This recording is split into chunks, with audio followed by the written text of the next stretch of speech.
Hi everyone, and thank you for coming to my lecture recital about the 41 Caprices for viola solo by Capmagnoli.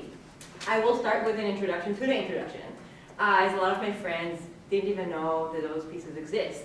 A lot of them are violists. And when I told them, I had to say that like those pieces really changed something in me as a musician. When I started as a violinist, and when I was 16, I was advised to try the viola, and had some resentment. I felt it's like a second-degree violinist. But then my undergrad teacher introduced me to these pieces, and I was shocked of how challenging they are and how they make me feel a violinist with a viola. And I felt like much more ready for a lot of concerti and other repertoire after preparing for those Caprices, and also I found them fascinating, and I was kind of obsessed with them in my undergrad, and I made myself play the new Caprice every other lesson, so that was a great goal. And now in my doctorate degree, I decided to revisit them and have a recital about them, so that made me revisit them again and really understand why I was so excited about them at the beginning. So, as a lot of you don't know those pieces, my first slide will be about those Caprices. What are they? They are short pieces for viola solo, very short. They're less than a page, a few minutes. And they were written around 1805 to 1815. There's not an exact date of the first publication. And they are, as I explained, a very important tool for viola players these days. Why are they important? They help teach high-level technique while not compromising on musicality, which is a huge emphasis that I'll talk about in my research. And the purpose of this research is to demonstrate what led to the developing of high-level technique for viola players and how other composers and musicians approach viola pedagogy, which is like, I think, the core of this whole work, because we had viola playing in the 18th century that just did not reach that high level. And I will talk about it a little bit about that as well. So here it is. It was mistakenly thought in the past that only unsuccessful violinists played the viola. This stigma was correct around the beginning of the 18th century. Viola players would play accompaniment roles, 8-note single voice leading parts in symphonies and chamber music. Every violist was trained as a violinist, and they played both instruments. In order to teach violinists viola technique, they decided to, some pedagogical work started to be written and published just to make it for the home use, and everything could be published. And violinists could just buy the book of technique of viola, take it home, and teach themselves how to play the viola in their chamber group at home. And it was teaching the different clef and the new string, the C string, that was the new addition in the viola, getting rid of the E string. Around the middle of the 18th century, there was a change in this attitude and approach. The viola role became more involved and more demanding. Some of the violists that were playing both instruments were tending to choose the viola. More musicians were interested in the tone of the viola, and it became more popular to write for viola as a solo instrument. The first concerto that is really documented to be the first viola concerto is by George Philip Telemann in G major, and it was published in 1731. This is one of the first pieces that showed virtuosity ability of the instrument and led to more concerti to be composed. Mozart admitted that he preferred the viola, and that is mentioned in the History of Viola by Maurice Riley, which is a book I'll talk about later. And Mozart himself composed duets for violin and viola that we'll play later, and a Sinfonia Concertante for violin and viola in 1779. But he never composed a concerto for primarily the viola. As more musicians started to show interest in the viola, there was growing demand for repertoire. So composers such as Capmagnoli decided to compose for the instrument with new expectation, because of the growing virtuosity and the capability of the musicians to actually play more complex music. With new training pieces like the Caprices and Hofmeister etudes that I'll talk about later that are written for viola and they were not transcribed, a new level of viola teaching was reached. These etudes and studies for viola solo have similarities to the violin pedagogy books that were common around that time, and they were highly influenced by the level that was set by the violin players, like Kreutzer and Louis Spohr, that published their violin pedagogy books that were very accessible around Europe.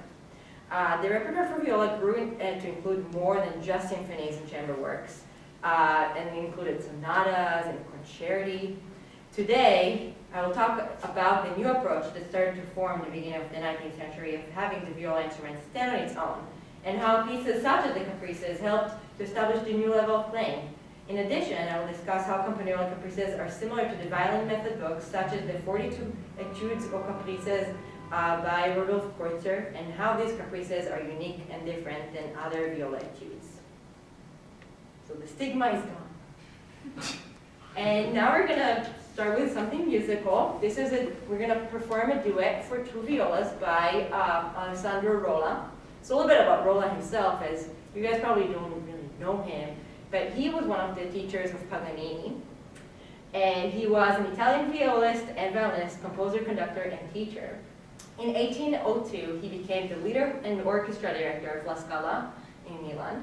He conducted the premieres of Don Giovanni, Così fan tutte, and more in Milan. He was one of Paganini's teacher, and the duets themselves were composed around 1804. I found Rolla to be a fascinating character, and he lived a very long life, I think, around that area, like 84 years, which is amazing. He also wrote 22 concerti for violas and lots of duets that I couldn't get a hold of a lot of them, but they do exist. So I'll invite Elizabeth Stefan and we'll play one of them.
as I said, he wrote plenty. It's kind of hard to get hold on.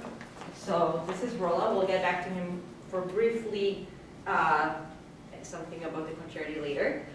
So about my paper that I wrote about those caprices, I had to come up with some research questions. So number one is how and why are the Campagnoli's caprices different from the bulk of the 18th century of viola literature? Two, what way the violin pedagogy books and from what era influenced the Campagnoli caprices? And what innovations did Campagnoli bring to the viola solo repertoire and technique? I did not talk about analyzing them harmonically, melodically, or anything like that. And also I did not talk about the connection about the advanced technique that was created in the 20th century, which is a whole different paper and huge research. My methodology for this paper was interesting. The sources for this research were collected from various online databases. Most of the stuff I could find online. I used a lot of dissertations that were found in the ProQuest.com, and also some of the dissertations were available in the Google search. Most of the books used they were already scanned in the Google books, so that was easy to just look them through there. It was a challenge not to have an actual book, but it's better than nothing. And then one of my resources was the Spohr autobiography. That is a primary source in this paper, as this is the book Spohr wrote, and he was actually traveling around Europe describing the different techniques that were around and different performers and different concerts that he played and he attended. Actually a fascinating book.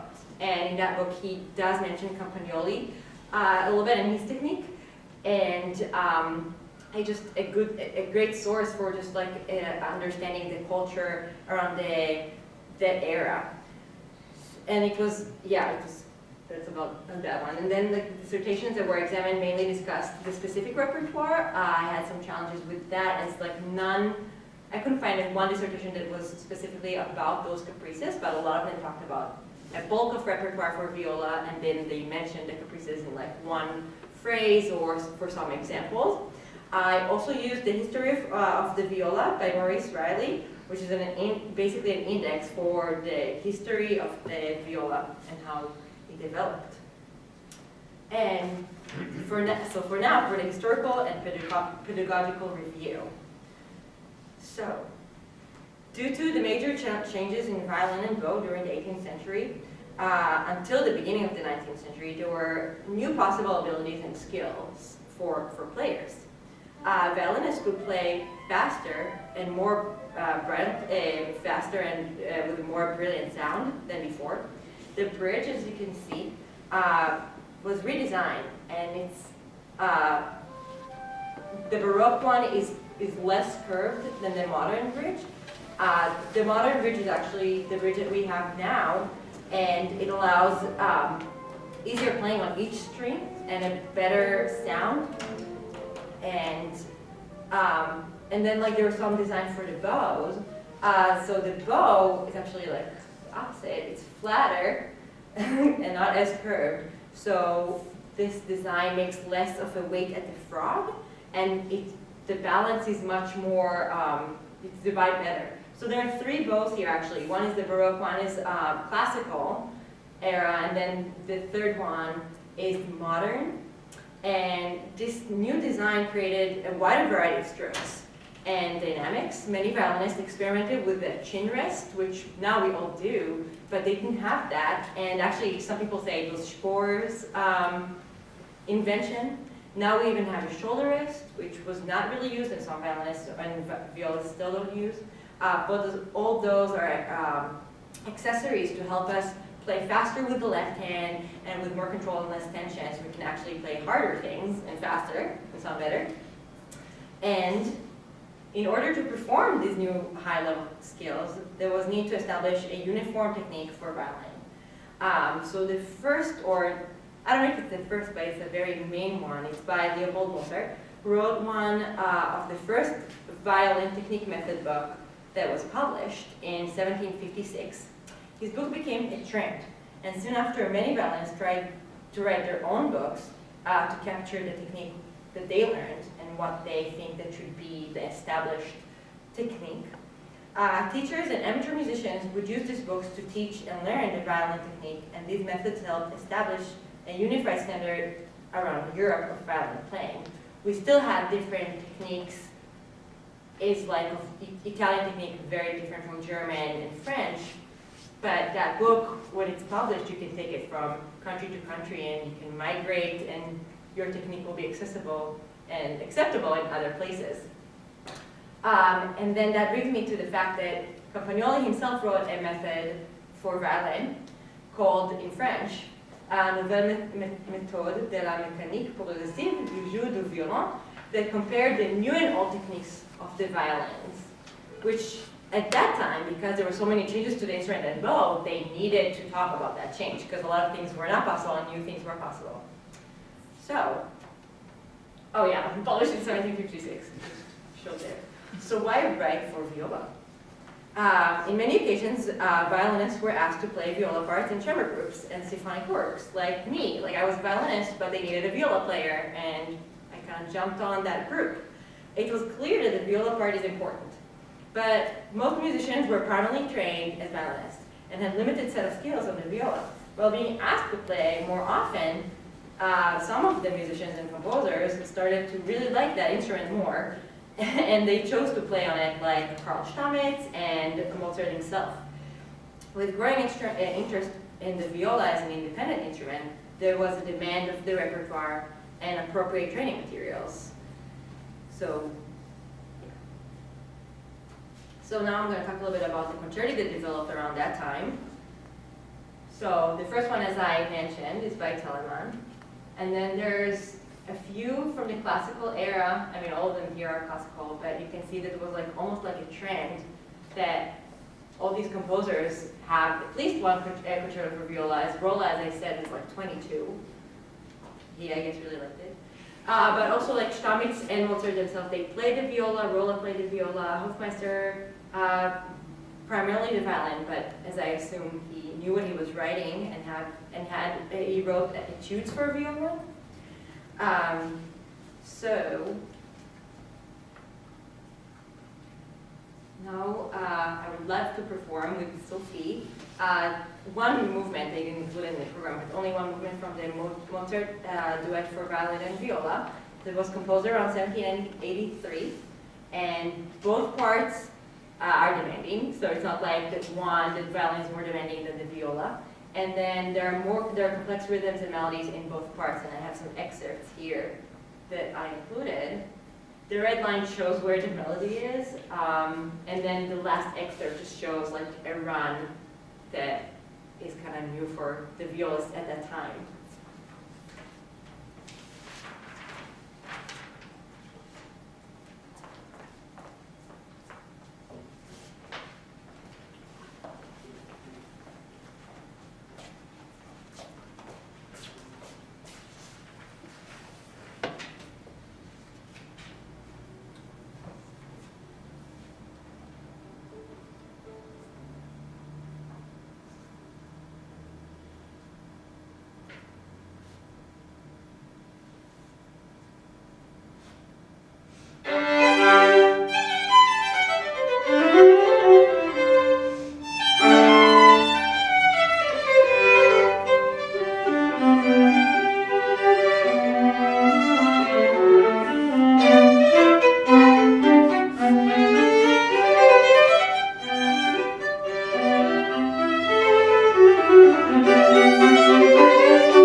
I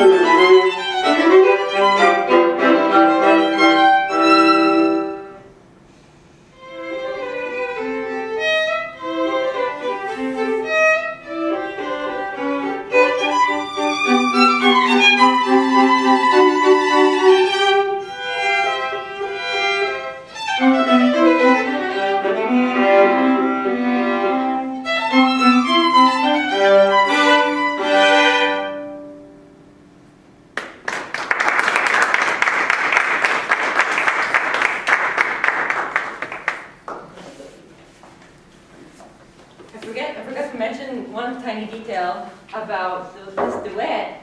So Mozart wrote this duet and another one, but at first he wrote it to complete duets for violin and viola by Michael Haydn, and I think people realized it was Mozart, only those two, just because like the parts were so equal and also like so his style, and so it is Mozart's creation, but it wasn't at first.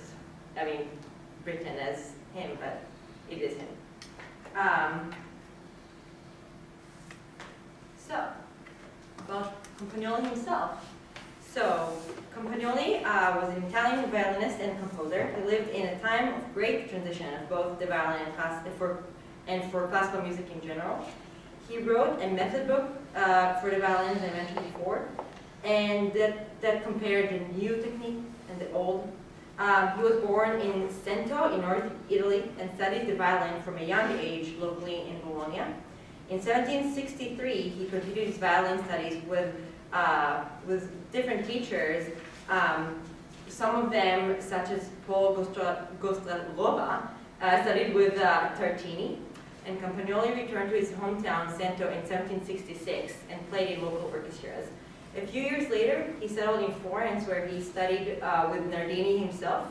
In his later years, he held positions in major orchestras in Europe, such as the Court of Duke of Courtland in Dresden, and in 1797, he was appointed as a concertmaster at the Leipzig Gewandhaus Orchestra.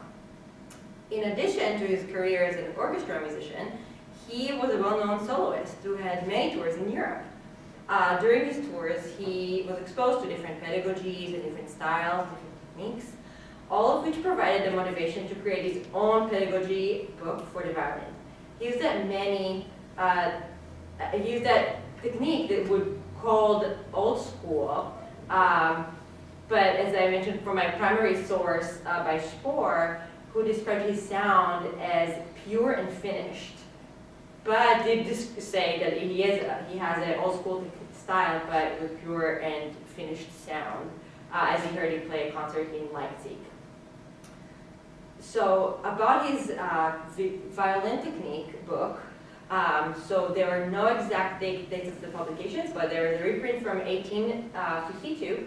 Early copies of this book can be found in Italian, French, German. They usually have like two versions, like Italian, German, or French and Italian. The violin method book has 5 different parts. It's pretty long. Each part is pretty thick. They're organized by skill level. In the first part, Campagnoli mentions Nardini and his school of playing and how he used it as a guidance and inspiration.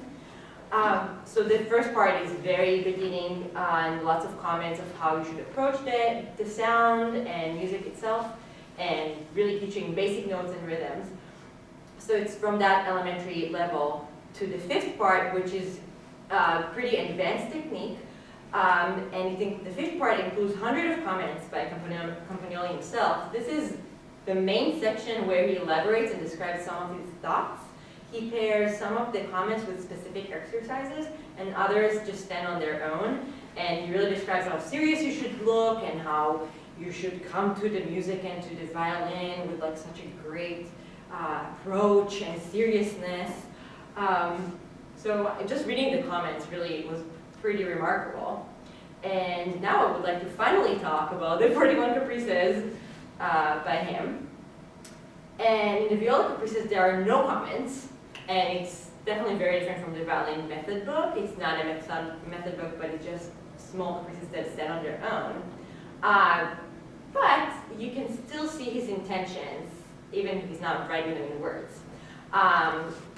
like he does in his violin pedagogy book, he does emphasize musicality. That's like one of the highest priorities in his creation.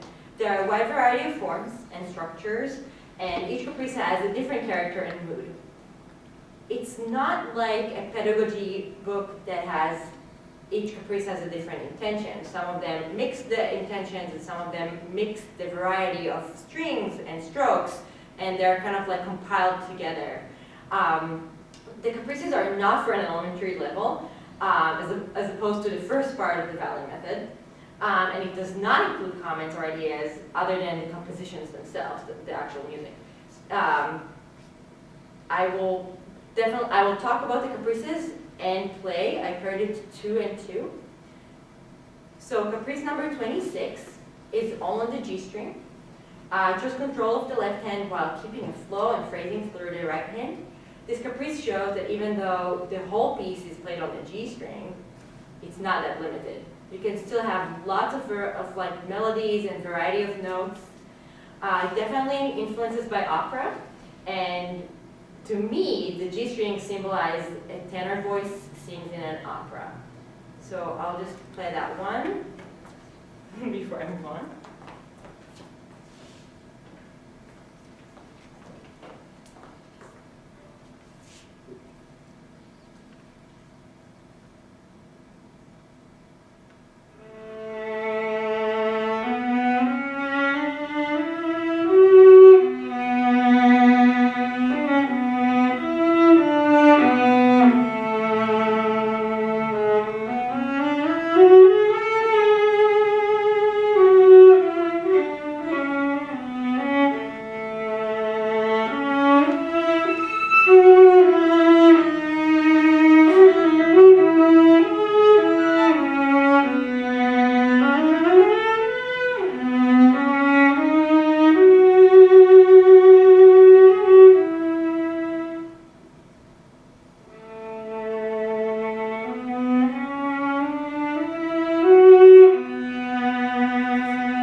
number 34.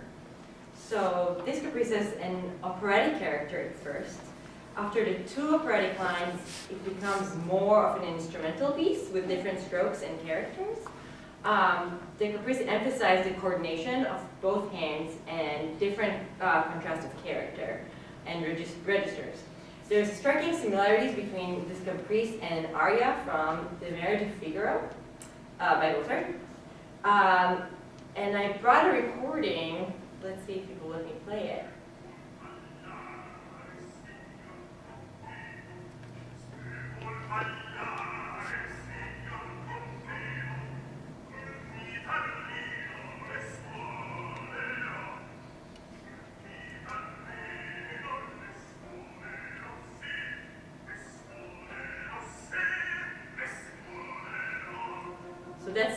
quote that, as I played it in my lesson and to some friends, we kind of realized, oh my God, it's almost identical quote. So I found it, Daria. So I hope you'll hear that similarity as well. And that's just another element to show how those tunes that were very popular from the operatic world just became part of the canon.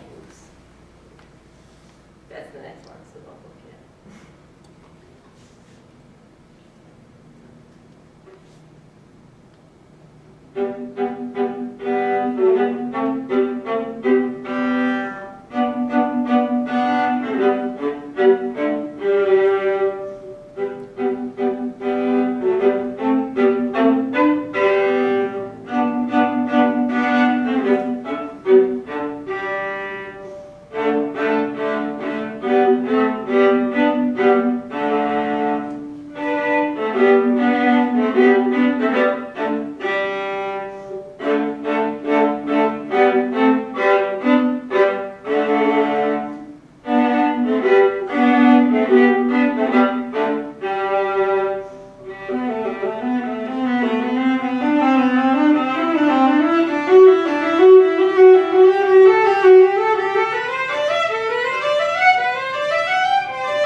two influences about the opera that we can find in those Caprices. I'm just going to tune for a second.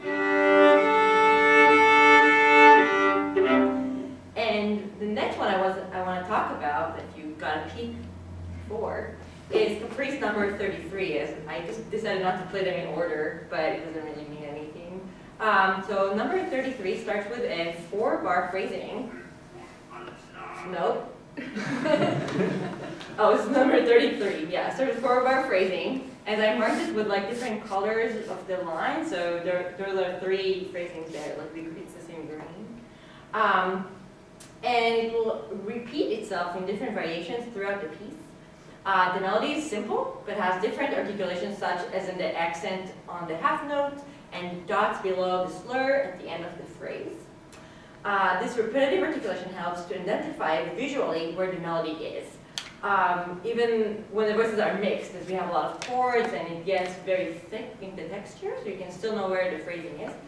Within those 4 measures, there are often chromatic changes, F to F sharp, back to F, that will continue to appear each time when this melody occurs.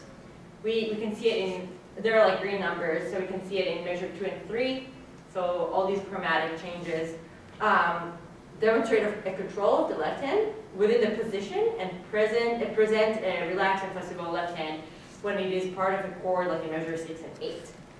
A new motif appears in measures 13 to 14, triplets under legato. This gesture is a contrast to the previous material, and the use of the bow for this gesture must be different. If earlier the notes were mostly separated, now the bow should be controlled and saved in order to have enough bow for this gesture. In measure 16, there is an alla pointe instruction asking for the next section to be played at the tip of the bow to show control of staccato notes at the tip. Both elements of this piece, the fugue and the triplet motifs, will appear in return throughout this caprice and add challenging string crossing and faster transitions between the two.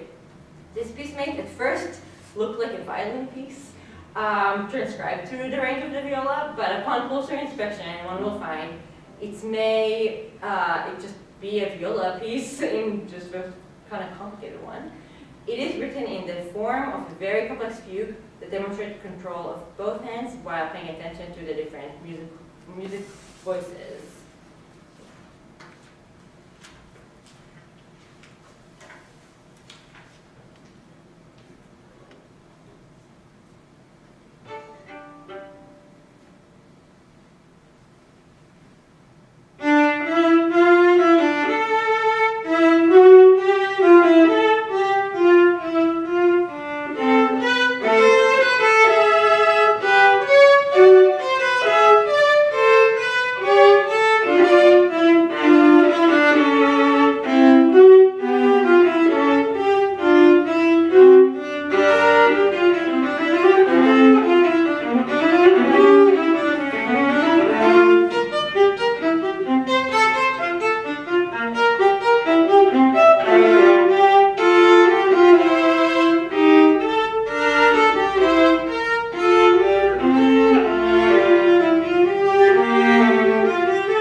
To the last example of my Caprices is number 32. And I scanned the whole music in front of you so you can know exactly what notes I'm not playing right. It has two parts, but as you can see, like we are repeating until the fin part there, so it's like an ABA form and 6/8 meter. This Caprice is an improvisatory character and has many chromatic and leading tones that allow freedom and expression. There are some dynamic marking, such as accents, crescendos, and diminuendos to help with the phrasing and flow. The chords are challenging to the left hand as they demand extending of the fourth finger, like in measure 3. I didn't number this one, but number 3 is not that far, from F to F sharp, while keeping the hand relaxed. Another challenge is to switch from thirds to other intervals, such as sixths and tritones. Practicing these chords and intervals teaches really good control and flexibility of the left hand while practicing chromatic and leading tones. The minore part is a contrasting section to the major that was presented at the beginning, but has 3 measures of melody in major. The dotted rhythm that is combined with improvisatory gestures creates a soloistic tone, similar to an operatic character, it's like a motif of the opera, which demands expression with a great control and syncing both hands. And yeah, we'll play this one.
examine the caprice a little bit more closely, there are a lot of similarities between them and the 42 etudes and caprices by Rodolphe Kreutzer.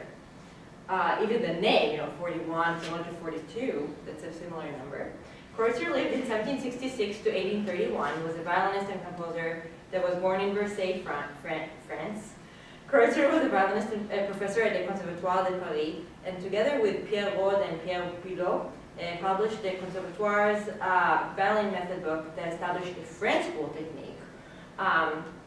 So those caprices were written around 1796 and are used even today. I play them as a violinist. A lot of my violinist friends still play them. I think especially number 2. Yes, number 2 is my example. And there's no concrete evidence that Capmagnoli knew of this etude book, but there are some caprices that are definitely similar. And I'll just show you guys one. So the caprice number 2 and the etude number 2 in the Kreutzer, they're very similar melodically. The etude is written in an interesting way. It's written, the far one, in a constant 16 notes that are written without pause and do not contain any bowings. The performer chooses different bowings and strokes that appear at the top in those numbers in abbreviation, and then can add them to the melody. In the Capmagnoli one, we can see already the bowings are written in, but the musical material bears a striking similarity to the Kreutzer etude. So that's only one example. And then in my research, I also did another comparison to the etudes by Hofmeister that were written originally for viola. So Hofmeister himself wrote a concerto for viola, so some of them are the preparation for the concerto, a lot of them are very similar to the concerto. But that's another example for another set of viola solo studies that were written around the same era as the Caprices. Hofmeister lived in 1754 to 1812, was a German composer and a music publisher. His viola concerto is one of the most known pieces in viola repertoire, and it is often played in show control of technique and style of the classical era. It is required in a lot of competitions and auditions, that with the Stamitz concerto. His 12 etudes for viola were written around the 1800s and have the popular structured forms of the classical era, such as sonata form, concerto, theme and variations. The etudes are very musical and demanding a fair amount of control of both hands. There are many passages with running 16 notes that require a fast left hand, but there are no many double stops that achieve the independency of each finger, so that's in comparison to the Capmagnoli, who has a lot of double stops and chords. The Hofmeister is basically just running through, without so many double stops and chords. The purpose and intention of the etudes is not very clear. They are not long nor complicated enough to be a concert piece, but they are not targeting as many technical difficulties as they should as a study book, so they're kind of in the middle category. The 41 Caprices for Viola by Capmagnoli show that an etude can teach both musicality and technique. Each caprice has a purpose, and it is repetitive enough for a student to learn the skill by using these caprices as a practice tool to teach musicality and technique. But I will finish my playing part of this recital with an etude by a Hofmeister that is one of my favorite ones. It's number 6.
I would just want to say a few words even about this piece that is much different than the Italian pieces. We heard about Capmagnoli earlier. This is German. This is much more heavier. The writing is different.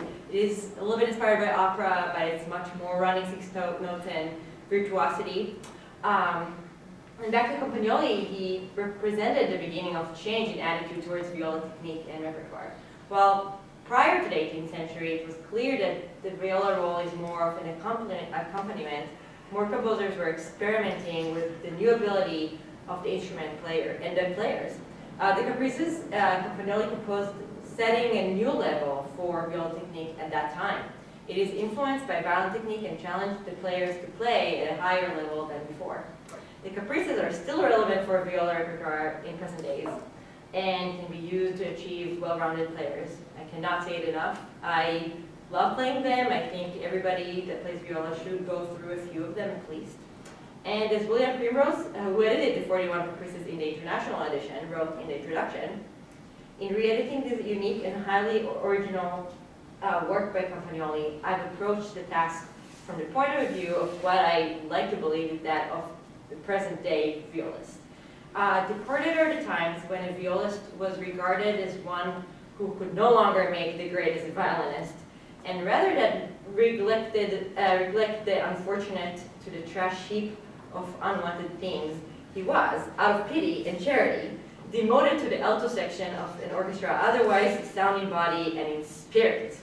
Earlier editions of the Capmagnoli studies, with one exception, appear to me to have reflected such evil times, and it is with some justification, I feel, that in this one I present the contemporary student with somewhat exciting challenge, musically and technically. So that's how I end my lecture today. Thank you for coming, and if you have any questions, I'm welcome.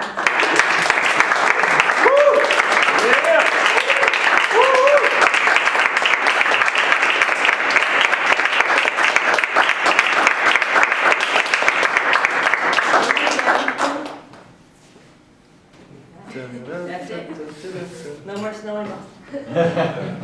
Yeah. So Maya, could the Caprices have been called etudes? I thought so to myself many times why they're not called etudes. I think they're called caprice because they want to be more than just an etude. But it is this niche that I think also maybe it was just in the era, it was very popular to call things caprices, and still, I mean, we can use them as an etude purpose, but they're still caprices on their own. I think also it's like, because they don't want to be part of the structure of a piece and a sonata, and you want to be obligated to have first movement, second movement. You wanted to write those pieces to set on their own. So I think that's why it's a caprice, and it's beyond an etude. And also, I'm not sure, though the etude is more of a French school, I'm not sure in Italy they use that description. Okay.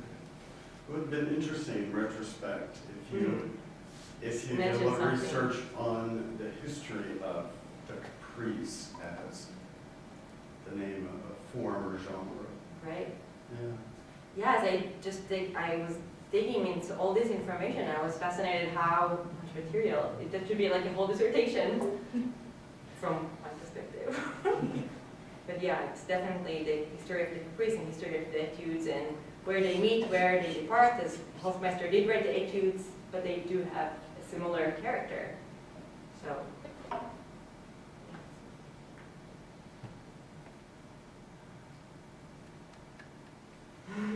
Okay, thank you again for coming. What's a viola?